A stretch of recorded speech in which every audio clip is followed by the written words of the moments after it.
All right.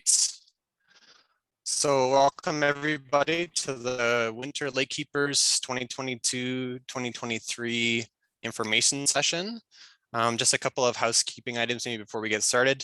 I think it looks like everybody has their mic muted. That's really helpful for us.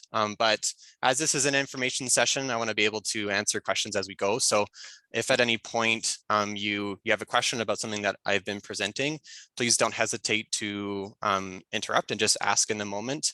And Brad's going to keep an eye on the chat as well and let me know if there are any questions that I need to answer. And I also, just before we start, I want to do an acknowledgement. So I would like to acknowledge that Alberta's lakes and lake watersheds reside within the traditional and ancestral territory of many peoples from Treaties 6, 7, and 8 territories, namely the Blackfoot Confederacy, Kainai, Piikani, and Siksika, the Cree, Dene, Saulteaux, Nakota Sioux, Stoney Nakoda, and the Tsuut'ina Nations, and the Métis people of Alberta. And we respect the histories, languages, and cultures of First Nations and Métis who have respected and cared for these lakes and their watersheds for generations. So just kind of a quick overview of what I'm going to cover. So to start off with, I'm going to do a bit of a background about the program, how we've set it up, and then go into some of the highlights from the past season. And then I'm going to do an overview of the upcoming season, a couple of minor changes that we've made, and then I'm going to do a walkthrough of our protocol and focus on a couple of key parts of the sampling protocol. And then I'm going to wrap up with a couple of next steps for folks that want to participate. And I've got some questions to ask that will be helpful for us through the season. And then it's going to be a time for you to ask us a lot of questions as well. So if this is kind of the first time you've worked with us at ALMS, I wanted to do a bit of a background about who we are. We're a nonprofit. We've been operating as a nonprofit since 1991, and we exist to promote the understanding and comprehensive management of lakes and reservoirs and their watersheds across Alberta. And we do a lot of monitoring programs, including the Winter LakeKeepers program, but we do a lot of other activities as well, education and outreach, collaboration with other organizations. And yeah, that's just kind of who we are in a gist. And yeah, the ALMS team, it's a very small team. Of course, we have a board that oversees the organization, but I just wanted to highlight the staff that we have because there's a good chance that you're going to work with a few of us over the winter. So we have Bradley Peter as our executive director, and then myself, Caleb Sin, as the program manager. And then we have Kirsten Perrin as our program coordinator for our Indigenous community-based monitoring program. So she's running a winter program as well for that program, but she will be around to help out with, I think, some of the logistics. And then we also have Kirsten Latender, who is our program technician, who is also on board over the winter months to help with all the programs that we're running. So now getting into the Winter LakeKeepers program and how we've kind of set it up and why we've set it up. Well, there's lots of things that we need to be aware of in terms of why we care about studying lakes in the winter. The first is that there can be the impacts of climate change that can be present in the winter months and impact how lakes are in the winter. So we set up the program to kind of learn more about that, as well as the possible impacts of salinization and road salts in terms of when road salts are applied, mainly through the winter months. You know, when there are runoff events, they can go into our water bodies. And in the winter months, the amount of salt and chloride can actually be greater than in the summer months because of the just ice forming can actually concentrate salt underneath the ice. So if we're going to see really high levels, it's likely to be in the winter months. The winter months are really important for fish habitat as well. It can be a stressful time, as many lakes can have varying levels of oxygen, and it's those low levels of oxygen that can be stressful for fish. So our program can learn more about the under ice fish habitat. And additionally, there's kind of this movement within the field to understand how winter, summer months or times of the year are connected. So in order to be able to connect what's going on in the summer, you need to have winter data. So that's an important aspect of this program as well. The way that algae behave underneath the ice can be, I think, surprising to a lot of people as we're learning. It's not just a dormant time for algae, but that they can actually bloom in some cases, and some blooms can be toxic as well. Particularly the pink ice or pink water that you might see is a form of blue-green algae or cyanobacteria that can create some toxins. And then our program also collects some samples that can be used to understand the influence of groundwater and lakes in winter months. But more than all of those things, our program is really just designed to get baseline data from lakes in the winter months, because there really isn't that much of it in Alberta. So it's really designed to kind of fill that data gap of winter lake information that exists in Alberta. So in order to kind of address those things, in the winter of 2019, we piloted the Winter LakeKeepers program. So we have a summer component as well, and both summer and winter components we say are citizen science programs, which really means that we set up all the equipment and we work with volunteers such as yourselves who go out and go to their favorite water bodies and collect this information. So as I said, we had the pilot in the winter of 2018, 2019. And since then, and including that season, we've had 4 winters of the program. And really the program was originally designed to focus on anglers. And that kind of comes from, us knowing that anglers are going to be out on the ice fishing and have their auger holes. And we kind of thought that's a really unique opportunity to get some data and samples through the ice. And as the program has evolved, it's incorporated a lot of lake stewards who are really just interested in supporting, learning more about their lake. So there's a large focus on working with anglers as well as lake stewards who, want to get out in the winter months. And really, we want to engage these volunteers and these lake stewards year round. And we also kind of set up the program to connect fisheries with water quality, because that kind of is a bit of a gap in the province of connecting those two quite a bit. And the program is set up to get profile measurements. So these are measurements that are taken from the top to the bottom of the lake, temperature and oxygen measurements. And then there are water chemistry samples that are collected, biological samples, and then environmental observations. And we're going to go into each of those much more in depth later on.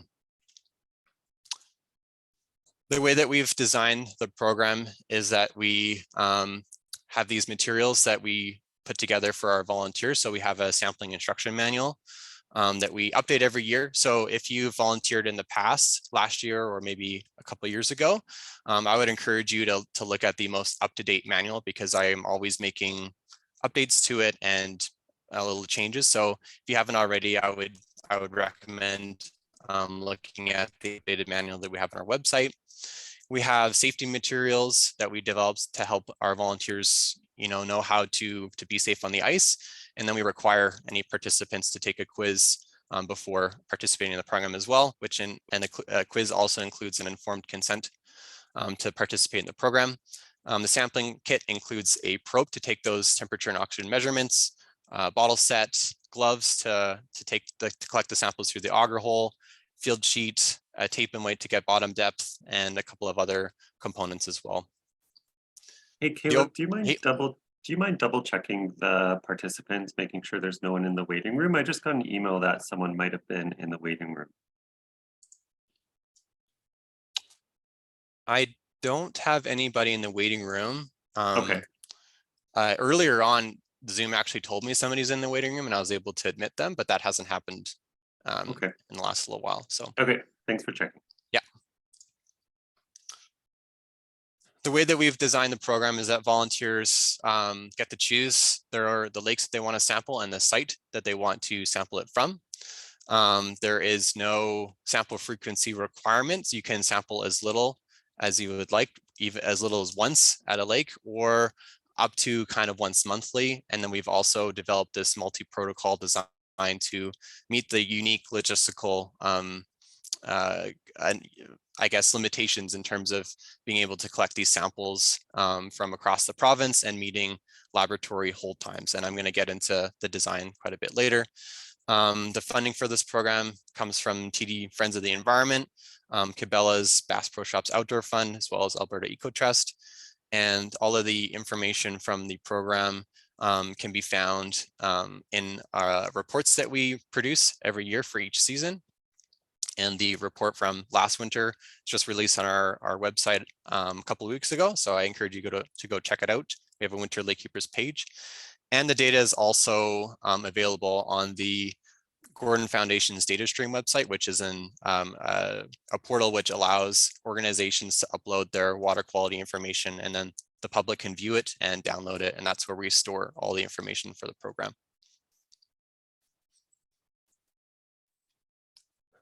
All right, just kind of summarizing the years. The program has seen a lot of growth since the first season. Went from 10 lakes in the first season up to 52 lakes sampled in the last winter, and 11 sampling events up to 129 sampling events last year. And every year we're working with more and more volunteers. So it's really great to see how popular the program has gotten, I think, and just that there are a lot of people that are eager to collect samples in the winter. So really, this is just kind of a thank you if you've been part of the program so far. And yeah, it's really interesting for us to see how it's growing, and we'll have to think about how we can facilitate more samples being taken given the amount of materials we have. And I'm curious what the season's going to hold in terms of yeah, just how we can get the equipment out to everybody who wants to sample. From last year, just some overall observations, I guess I would say, is these two figures here. The one on the left of the screen shows our average total phosphorus concentrations for each lake that's averaged through the season if they have multiple sampling events. Total phosphorus is a really important nutrient that controls the growth of algae. So when we're studying lakes, we look at phosphorus a lot to know just how productive and fertile a lake can be. And what we're seeing is that when we compare kind of the range of nutrient values that we see in the winter months compared to what we see in the summer, the diversity is similar in both the winter and summer months. But when we compare lakes that are sampled in both seasons, it's not always the exact, they don't always have the same levels of nutrients in each season. There can be some lakes that actually have higher nutrients within the winter compared to the summer, and I've highlighted two there.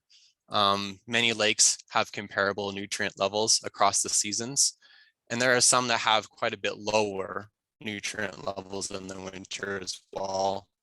And it's just interesting for us to start to see some of these observations and to maybe think about why that could be for certain lakes.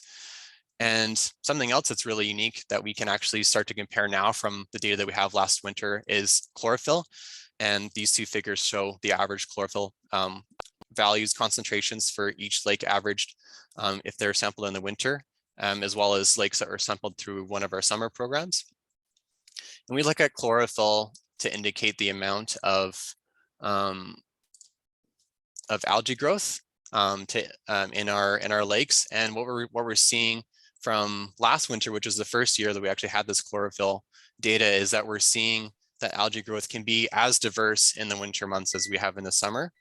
But one thing that we'll say is that looking at the amount of lakes that have low levels of chlorophyll in the winter, there's more with lower in the winter than in the summer. And I think that's to be expected because the majority of lakes will have less algae growth in the winter, but it's not all lakes will have less algae growth in the winter, which is interesting. Some other general observations that we're finding from the program is that chloride and conductivity do seem to be higher in the winter. And that relates to what I was talking about earlier with salt. Chloride, of course, is the salt itself, and conductivity is a measurement that we can get from this program that indicates the overall salinity of the lake. Another finding that we're seeing is that many lakes have chronic hypoxia, or levels of dissolved oxygen that are less than 6.5 milligrams per liter.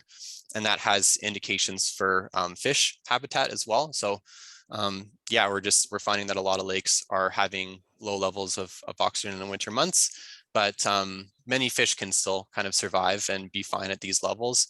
It's interesting to see that which ones kind of have this level, and that we're seeing water temperature increases within February and March as well for most of the lakes that have the seasonal sampling. Kind of a cool thing that I wanted to highlight from last year as well is that we put a string of loggers in Pigeon Lake that collected temperature, oxygen, and light measurements every half an hour.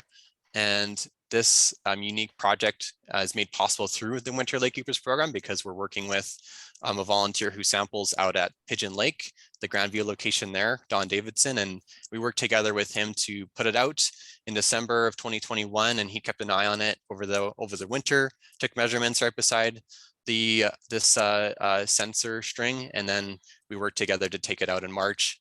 And really this is supporting the continuous data work that's happening across the province, and can be used to kind of quality control kind of information we can get from the Winter LakeKeepers program, and to explore questions that we have about temperature, oxygen, and light over the winter months.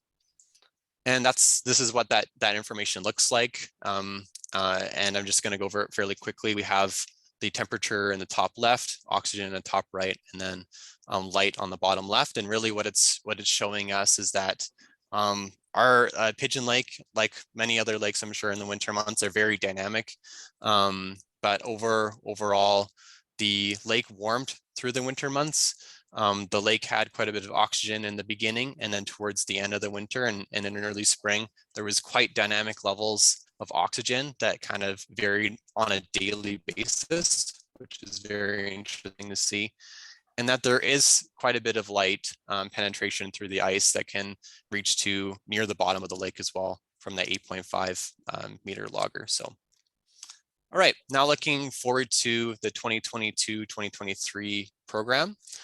If this is your second or third, maybe fourth season doing this, all of the parameters that we got from the program last year will carry forward to this season. So all the nutrient data and the other water chemistry data that we collect, as well as chlorophyll and most environmental observations, will be the same as years in the past. There are a couple of changes that we have is that we're adding a spot on the field sheet to record white ice thickness, and I'm going to talk about that a bit more later.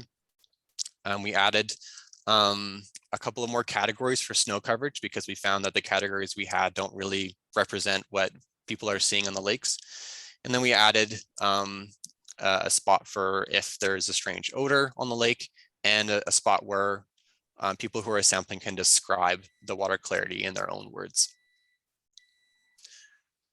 We're collaborating with the University of Calgary, their aquatic ecology lab. They've provided support over the past couple of seasons in terms of how we're setting up the program and what we should be looking at and getting data for to support some of the work that they're doing with winter lake research. We're working with a researcher at Alberta Innotech to look at those isotope samples that are used to understand groundwater impacts on our lakes. And then Alberta Environment and Parks is a big supporter of all of our programs. And specifically in the winter, they're supporting us with the sensor array that we have at Pigeon Lake, as well as other equipment that we use for the program as well. The way that we've developed the sampling design, as I've said earlier, is we don't require that people sample, once a month. Like we've set up our summer programs, but that it's up to them. But if they're able, we do encourage monthly sampling if possible, to be able to see how the sites on their lakes are changing through the seasons. That can be really interesting to see. We know what the differences are through the winter for some of the parameters. We've really kind of designed the program to facilitate a really good geographic spread across the province. We're not looking, just at lakes that are close to Edmonton or Calgary, but we want to be able to allow folks to sample any lake that they want in the province. And one of the ways that we've kind of tried to encourage that a bit more is to have sampling kits that are kind of floating in different regions. Like we had a couple of kits that were in Calgary, a couple of kits that were in Red Deer, and then we sent a couple of kits up to Peace River that can be shared amongst a lot of volunteers that are based in those locations. If possible, we want to encourage repeat sampling from past years to be able to see, what can be the changes through the years as well. So if this is your first time sampling and you've noticed that there's been a lake that's been sampled in the past and you want to go there yourself, if you can access the same location, I can provide you with those GPS coordinates to go to the same site. Or if you did sample last year and you want to go to the same spot, I can provide you with those coordinates as well.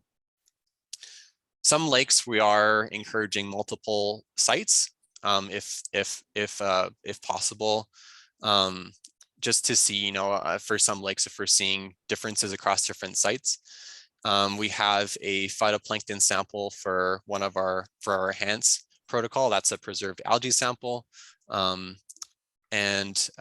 We really are encouraging people to record bottom depth with a tape and weight before their profile measurements, because we found that our probe is a little bit light. So yeah, that's something that we're really encouraging, is that people to know the bottom depth of their site before they do the probe measurement, so they can anticipate where the bottom's going to be before they actually put the probe in the water. So as I've mentioned earlier, we have different protocols to kind of facilitate different logistics across the province. So we've split up the protocols kind of into maybe 3 main streams. So the P1 protocol is our base protocol. It's the least logistically demanding in terms of how long volunteers have to send samples back to us, and in terms of the sample handling after the sampling event as well. It's designed for lakes anywhere in Alberta. The way the logistics are with the return time, 2 weeks, as we've found out through the years, is plenty of time for folks to get samples back to us if they're sampling from afar, or if they're shipping from afar. But if there's a desire to be able to get some more of this information, that would be interesting, and if it's logistically feasible, we have these 2 other protocols that have additional parameters, but have more quick hold times.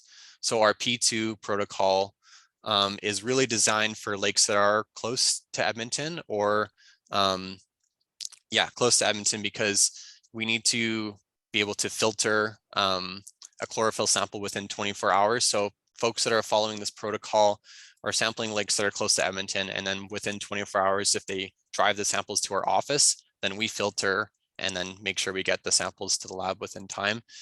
But if folks still want to follow this more enhanced protocol, we do have chlorophyll filtering kits, which means that if people who are sampling filter the chlorophyll samples themselves, then they have up to 3 days to get these samples to the lab. So either that means you can return or ship the samples to our office so that we can get them to the lab within 3 days. Or in the case of if you're located in Red Deer or Calgary, you can also drop off those samples to the lab location in Red Deer or Calgary within 3 days, and you can follow that protocol and then make sure you get the other samples to us eventually as well. All right, getting into the overview of the protocol. Sort of the first step before sampling is to do a couple of things before you actually head out. And as I mentioned earlier, the first step is to complete our online safe quiz. it's on our website. You have unlimited tries to do this quiz. And because we ask folks to get 100%, is really just to indicate that you know how to be on the ice safely, and if you do fall through, you know how to get out. And there is an informed consent form attached to that quiz as well. And also, before you head out, we need to have a discussion to talk about the logistics, talk about which protocol makes the most sense for you, and how we're going to get the samples back to us. And also, if you're headed to a certain spot, you might want to know some GPS coordinates to know where you want to go. And I'm going to do a quick demo for folks to find their coordinates on Google Maps. And this can be for after you sample as well, if you have a pretty good idea about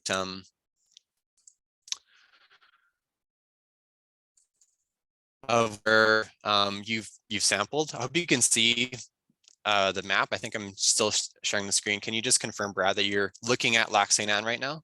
No, yes? We're still seeing the protocol. Okay. We're still seeing PowerPoint.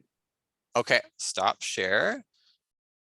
Yeah, I think you just gotta choose a new window. Yes. Okay, how's that? It's just loading. Okay, yeah, it looks good. Okay, perfect. So if you are planning to go to a certain site and you have the ability to follow coordinates, or you're looking at how you can collect your GPS coordinates afterwards, on Google Maps, the best way to do that is, say you sampled at Lac St. Anne, you knew that you were a certain distance out from the Alberta Beach boat launch there. If you were to right click, you'll see the coordinates right away here. But if you want to copy and paste them to somewhere else, you would say, what's here? Click on the two on the bottom, and then kind of zoom in there, and then you can copy and paste the coordinates on the top there. And then, yeah, you can email them or save them where you need. And yeah, that's how we recommend you finding your coordinates. And you can also do the same thing on your phone as well when you're actually sampling. And if you need any help with that, you can definitely reach out to me, and I can help you to figure out how to find your coordinates, which is really important because we really try to tie the information that our volunteers collect to the most precise location on the lake as possible. Okay, stop share, and then I'm going to share my PowerPoint again.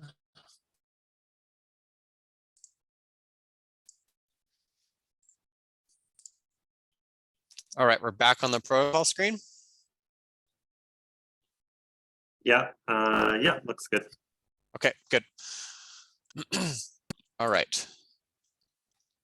And just a couple of more things to point out about GPS is that there are different formats of GPS. There are different ways of representing them. There are degree minute seconds, decimal degrees, and degree decimal minutes. And these are just different ways of representing GPS coordinates. And the reason why I pointed out is because sometimes we get coordinates back that are written as decimal degrees, and we put them into Google Maps to see where the location is, and it's off the lake. And through some detective work, we can add quotes or double quotes to certain degrees to certain places, and find the right location, which tells us that it was actually in a different format and not decimal degrees. So my recommendation is whatever means you're using to get your GPS coordinates, really try to notice the extra formatting that's gone into the coordinates and record that on the field sheet. And on the field sheet as well as examples of the different formats to help you identify which ones your device is showing. And another thing that I've highlighted here is that on our instruction manual, we have a spot where you can record your coordinates, because when you give your field sheet back to us, that's where the coordinates are going to be recorded. And maybe you have it saved on something, but if you don't, and you're going to keep your manual, then this is a place for you to write the lake name and the location on the lake, as well as the coordinates for you to reference the next time you go out. You can also use the bottom depth as a helpful piece of data to help reference that you're at the right spot. And the last thing I'll say is, please record your GPS coordinates to as many digits as possible, as many as your device will give you, because yeah, that just helps us to get the most precise location. All right, so the next step in the sampling protocol is to do the calibration of the probe. And calibration is important to make sure that the probe is measuring dissolved oxygen accurately. And this is important because the probe can drift over time and can change how it records oxygen just because of the way that electronics work. So it's really important to calibrate the probe before you go out and sample, and this can be done in your car if it's really cold, or it can be done at the site really quickly as well if you're able to sit there for a little bit longer. So I'm just going to go over that calibration. So this is what the probe tip looks like. It's made up of a gray sleeve that has a little sponge in the bottom of it, this metal guard, and the actual probe face, which the oxygen readings are taken right at the tip. So the first step to calibrating is to remove the sleeve and remove the metal guard, and to gently dry the surface of the probe to remove the water droplets. And then you can put your gray sleeve back on and make sure that this sponge in the bottom of it is moist. So the idea is that the probe is in a moist environment, but that it's not actually touching water, and that's to get it into an air environment where the saturation will be 100% oxygen. So you put the metal guard back on the probe and the sleeve back on, and then you can let it sit for 5 minutes to get used to that environment. At that time, you can make sure that the cord is attached to your unit. It probably already is, and then turn it on by hitting the power button. This is what your screen should look like. And at this point, you're probably still waiting for 5 minutes or so. After 5 minutes, you can hit the cal button, and then it'll take you to a screen that will look something like this. And then you'll choose ODO, which means optical dissolved oxygen. And then you'll choose DO%. And then it'll take you to this screen, and you'll wait about a minute or so. And then you'll see that there is the accept calibration, which will be highlighted, but below it is the barometer. And we ask that people who are sampling to record the barometer on the field sheet. Once you've waited about a minute, you can choose accept calibration. And then once you've accepted the calibration, it should say calibration successful on the screen. And then you can press escape until you get back to the home screen. And your probe is ready to take measurements. And we recommend keeping the gray on the probe until you measure, and to try to keep it within the probe case as well, which has a hot water bottle. And that keeps the probe from freezing, which is important to keep the probe good over time. Okay, so then once your probe is calibrated, the next step at your site after you've augured your hole through the ice is to record environmental observations. And I'm going to focus on a couple of the new ones that we've changed or added. So this is the field sheet. The environmental observations section is on the front, and we are going to ask folks to measure total ice thickness as normal, but something that we've added this year is to ask for the white ice thickness. So white ice is the layer of ice that is always going to be at the top layer and is white or opaque. And in the diagram, it really shows kind of what that will look like, maybe through your auger hole, where the top kind of layers will be that really opaque looking ice, and then below it will be the clear or black ice. And we want to start getting this information because there is some work that is saying that this type of ice is expected to kind of increase over time if there are these warm events in the winter, rain on snow as well, and things like that, or slush formation, or water coming up through cracks in the ice can kind of form this white ice, and it's generally it will increase over the season. So if you're going out in December, you might not see any white ice, but you're likely to see more white ice through the winter. So yeah, we asked for folks to take a white ice thickness measurement.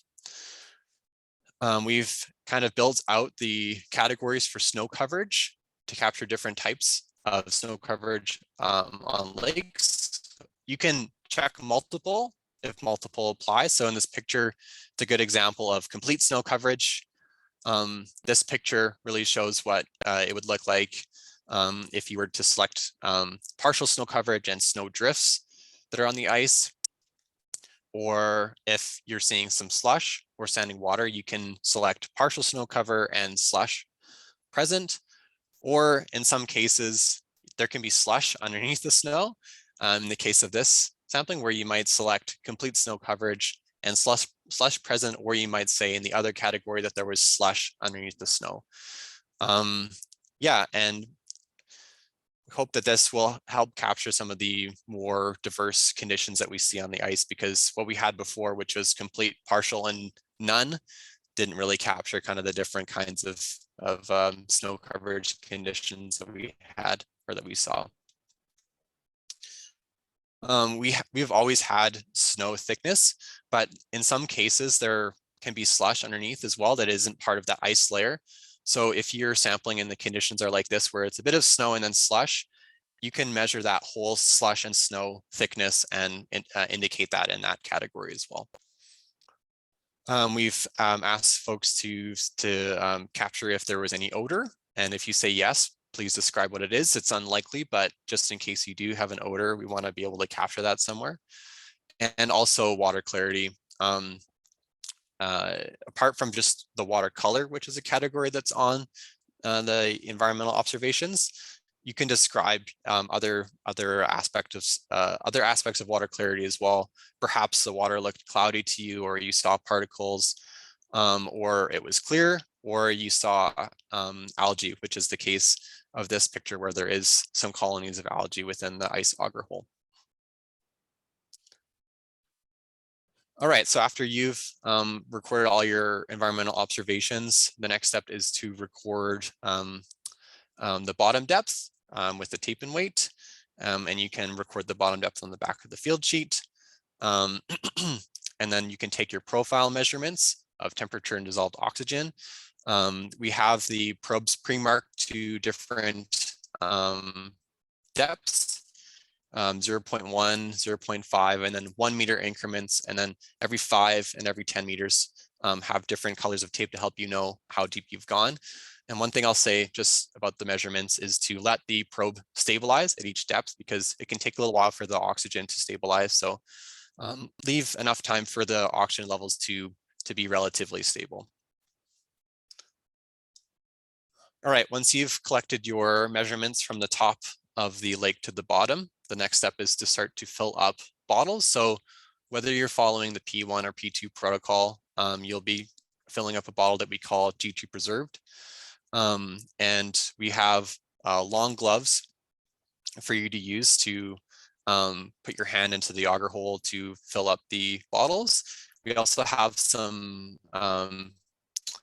improved insulated gloves that we're starting to use in our winter kits as well.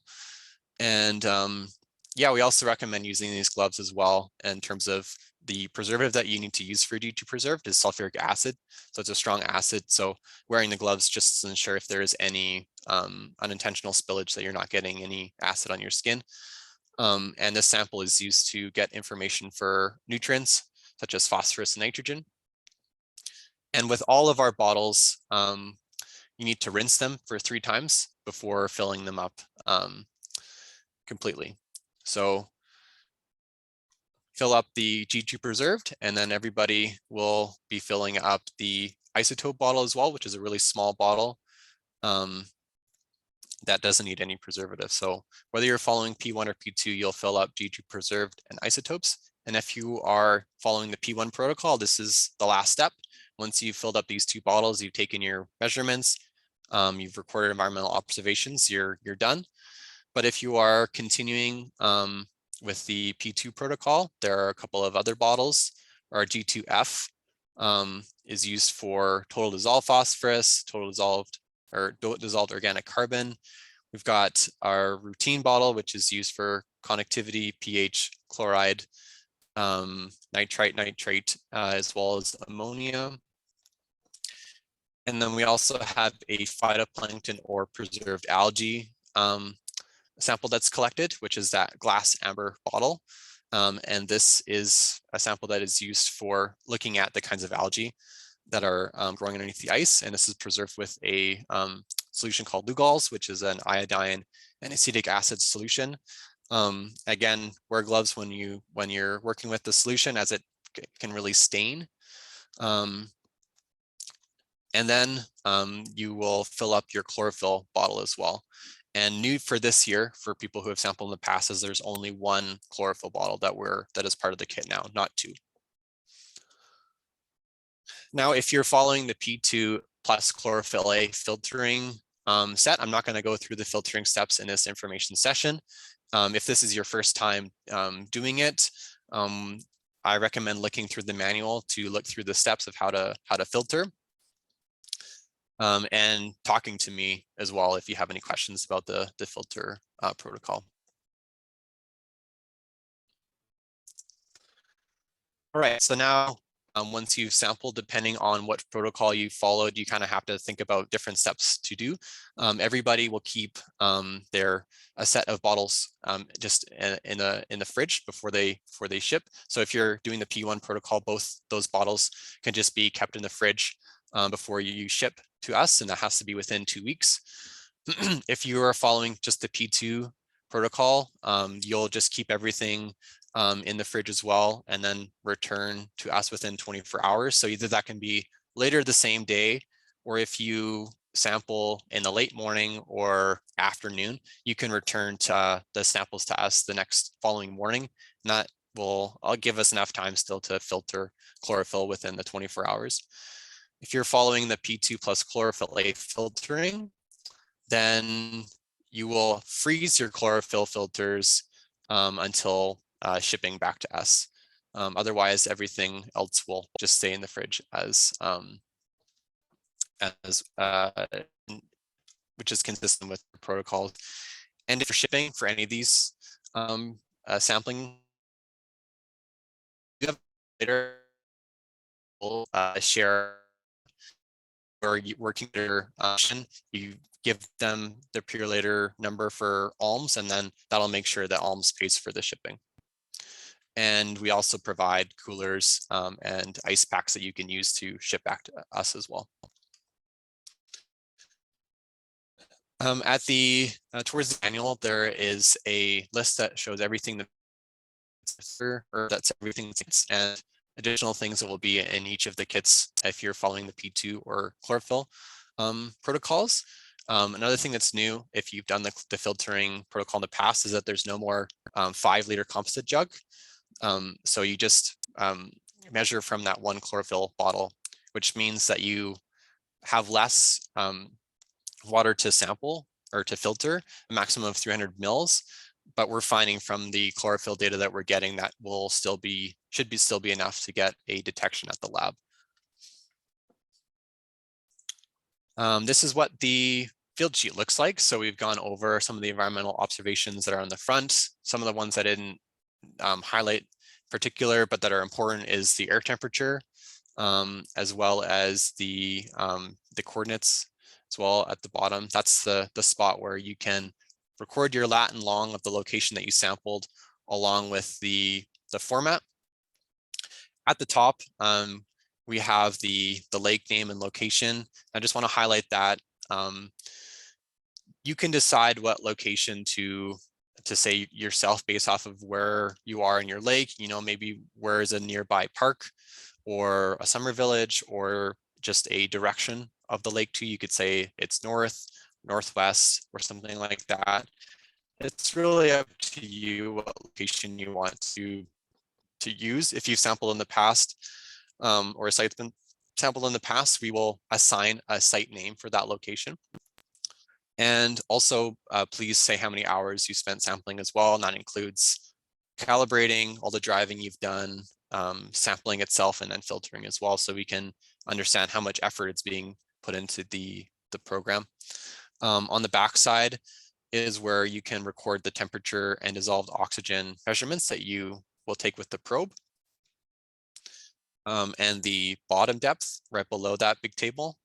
And also, if you are filtering, you can put your filter volumes in that, that table. Put your name so that we know who's been part of the sampling, any other comments that you might have. And then we have a checklist that's at the bottom as well to help you know that you've covered everything off for the sampling as well. Just a couple of things that I wanted to point out for the program is that we do have a limited number of sampling kits based off of how much demand there is to sample. So that will kind of limit maybe the number of sampling events that we can coordinate, as well as the number of sites and lakes. And so, yeah, we're gonna be figuring it out as we go through the season, depending on who wants to sample when, but just keep that in mind that we don't have kits to give everybody for the whole winter, and that we constantly kind of have to figure out when you can sample and when you can get all the gear back to us so that we can send it out to somebody else. So just something to consider, and that we'll work together, or you'll work with one of our other staff to arrange that access and timing of using the kit.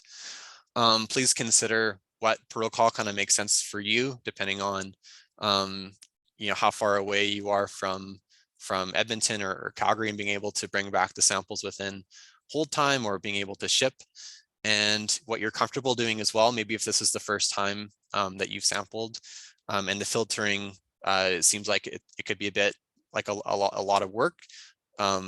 Doing the other protocol kind of allows you to work with some of the other aspects first, and then maybe in the future you'll want to bring on some more protocol. And yeah, think about where you might be shipping from as well, and if there is a Purelator location nearby that you can get the samples to within the hold time. Think about the site. It's completely up to you, and the reason why we allow samplers to select the sites themselves is a safety reason. We're not going to send people out to the deepest part of their lake, especially if their lake's really big. People will have different ways of getting out to the sites as well, so we want to kind of allow people to select where they want to go, depending on how they're able to access the lake and how comfortable they are. And if you want to sample more than once through the season at the same site, we encourage folks to go just once monthly, and to spread it out about a month as well, if possible. But we're fairly lenient with that, but kind of spreading out monthly allows us to see the seasonality in the data. All right, so now looking forward in terms of next steps to participating. If you haven't talked to me already, send out an email, please do, and we can discuss the sampling plan that you might have for the season, which lake you want to sample, the number of sites that might make sense for your lake. Not every lake needs to have a lot of sites. The ideal number of sampling events that you think you could take on, what protocol you think makes sense for yourself, and any other questions you might have. Please review our ice safety manual, our ice safety guide, before completing the quiz, and then please complete the quiz before your first sampling event. Arrange your kit, whether I'm going to ship it to you or you're going to pick it up at the office.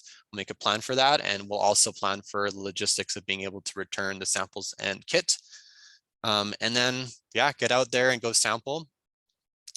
We've already had a couple of very eager folks take some samples already. Don Davidson, myself, and Kirsten were already on Pigeon actually today, putting the string out into the lake. And it was cold, but I love being out on the lakes in the winter. It's so peaceful. So I encourage you to go sample and get out there and have some fun. And if you need an auger, that's one thing that we don't actually include in the kit. But if you need an auger, don't have any access, we can figure out a way to lend one to you as well. All right, so now it's time to ask a couple of questions to you. So I think I'm going to, I'll go back.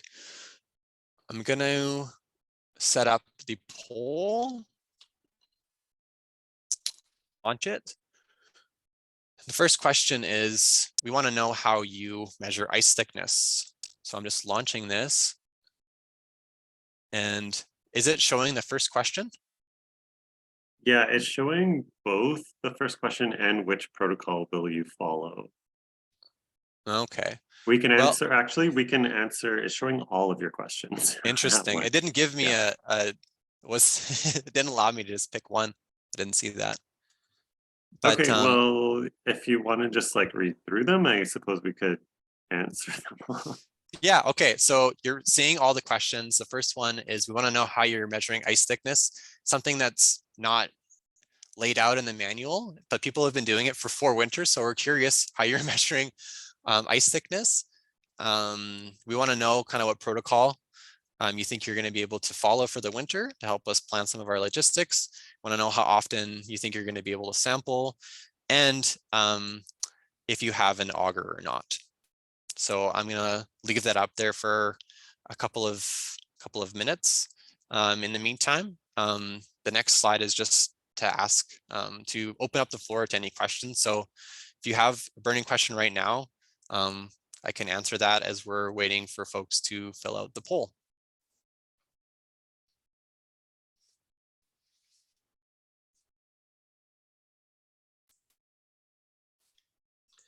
Caleb, it's Rick here from Chestermere, and just wondering if we have the same group of southern lakes again this year, if we know, or more or less like Beauvais, Chestermere, and then the one, whatever Wendell wants to do. Yeah, so I've been talking with Klaus, and I think he's eager to sample Beauvais again. Okay. And I've been in touch with Wendell as well. He has some more plans to sample some lakes up in the mountains. So I think it's going to look similar to last year. And I think sharing the kit between you all, hopefully that will work again. Yeah, I think we can make it work. Do we have anyone else as well? Because last year we had, I can't remember what lake or the name of the fellow that was doing another lake a little bit further north. Yeah, it was Devin, who was sampling up at Sylvan, and he lives in Calgary, which is why it made sense. I haven't heard from him yet, or but if anybody else is located in Calgary, then we probably will get them in touch with you guys again to see how many kits we want to have floating between you all, and what will make sense in that regard. So just sit tight.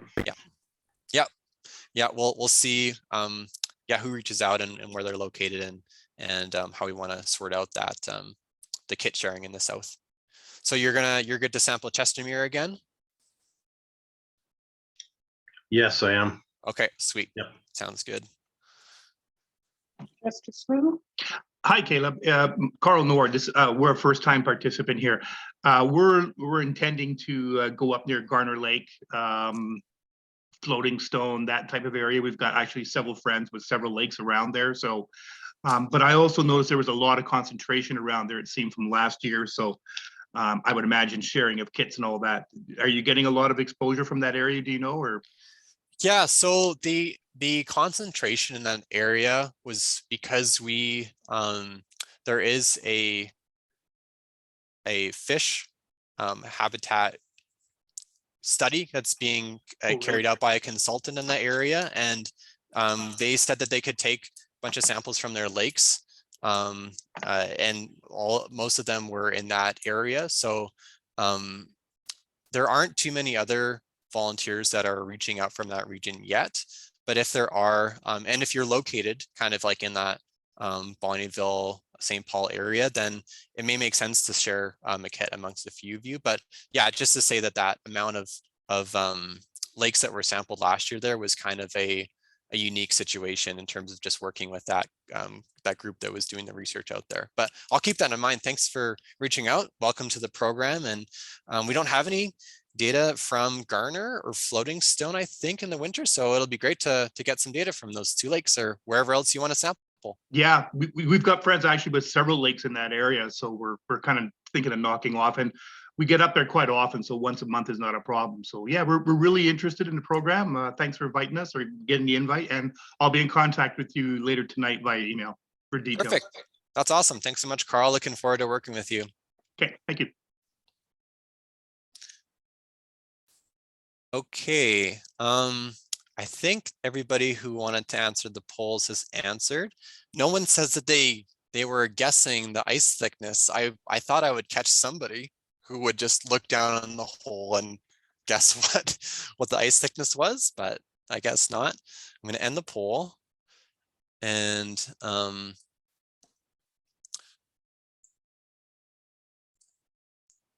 okay. Yeah, I think we'll use the information to help know how to set up the program. It seems like a lot of folks are interested in filtering. A couple of people that aren't quite sure what protocol they want to follow. So if that was you, please email me and we can decide maybe what makes the most sense for how you want to sample. It looks like a lot of folks are able to do some monthly sampling and other folks are going to go out maybe once or twice, and that's awesome. That's why we've set up the program, is to kind of meet the needs of or abilities of lots of folks. And so far, no one else has reached out about an auger, needing an auger, but if that changes, please let us know and we can try to arrange that. Okay. Yeah, and we just are gonna allow the rest of the time this evening to just answer any questions you might have. And I guess I want to thank our funders for making this program possible, as well as the staff that work really hard to coordinate the work. Our volunteers, you guys that make this possible as well, actually collecting the samples and giving us a lot of good ideas about how we can improve our programs. Our board and lots of the partner organizations that we work with. A few of you are on the call as well that also put in a lot of time to collect samples and communicate information from your lake to your stakeholders as well. So thank you all. And yeah, I'm happy to take any questions. If you can't stick around or you don't have any questions, or yeah, you don't have to stick around. But yeah, if you have any questions later on, you can definitely email me. And this presentation is recorded, and I'm going to stop the recording and will be posted on our website on the Winter LakeKeepers page, and you can review it at another time. So I'm going to stop recording.